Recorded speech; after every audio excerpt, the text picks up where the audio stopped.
Hi friends, ఇది వచ్చేసి కీమా బీరకాయ కర్రీ. ఇది యాక్చువల్లీ బాలింతాలకి చాలా మంచిది.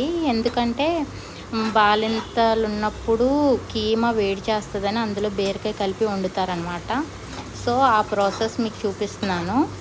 కీమా బీరకాయ కర్రీ. సో ఫస్ట్ ఆనియన్స్, పచ్చిమిర్చి మగ్గనివ్వాలి. మగ్గనిచ్చిన తర్వాత కీమాని మంచిగా ఫ్రెష్గా కడుక్కుని ఆ ఆనియన్స్లో వేసుకోవాలి ఫ్రెండ్స్. వేసుకున్న తర్వాత మొత్తం నీట్గా వేసుకోవాలి ఫ్రెండ్స్. వేసుకున్న తర్వాత దాన్ని కొంచెం మంచిగా రోస్ట్ అయ్యేదాకా అలా కలుపుతూ ఉండాలి. బీరకాయలు ఏంటంటే వెంటనే మగ్గిపోతాయి ఫ్రెండ్స్. సో బీరకాయలు మనం లాస్ట్లో యాడ్ చేసుకోవచ్చు. ఇప్పుడు నేను అల్లం వెల్లుల్లి పేస్ట్ వేసాను ఫ్రెండ్స్. అల్లం వెల్లుల్లి పేస్ట్ వేసిన తర్వాత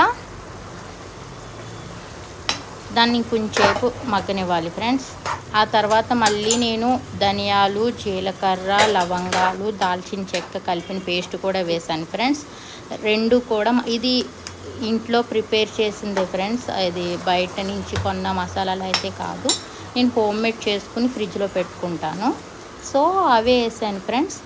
మీకు నచ్చితే కనుక ఒకసారి ట్రై చేయండి. ఇవి బీరకాయ ముక్కలు ఫ్రెండ్స్. ఏం లేదు, ఒక పావు కిలో కీమాకి ఒక పావు కిలో బీరకాయ ముక్కలు అనమాట. ఈక్వల్. అవి ఎంత అవ్వవు. అది దగ్గర అయిన తర్వాత కర్రీలో కూడా మీకు బీరకాయ అనేది కనిపించదు. ఆ టేస్ట్ కూడా కనిపించదు, కానీ టేస్ట్ చాలా మంచిగా ఉంటుంది ఫ్రెండ్స్. మీరు లాస్ట్ వరకు చూస్తే మీకే అర్థమవుతుంది. బీరకాయలు కూడా కొంచెం మా కీమా అనేది రోస్ట్ అయింది ఫ్రెండ్స్. తర్వాత నేను సాల్ట్ వేసుకున్నాను బీరకాయ ముక్కల తర్వాత. సాల్ట్ వేసుకున్న తర్వాత కారం కూడా వేసుకోవాలి ఫ్రెండ్స్. ఇవి ఫస్ట్ నుంచి వేసుకోకూడదు ఫ్రెండ్స్. అవి బాగా మగ్గిన తర్వాత వేసుకోవాలి.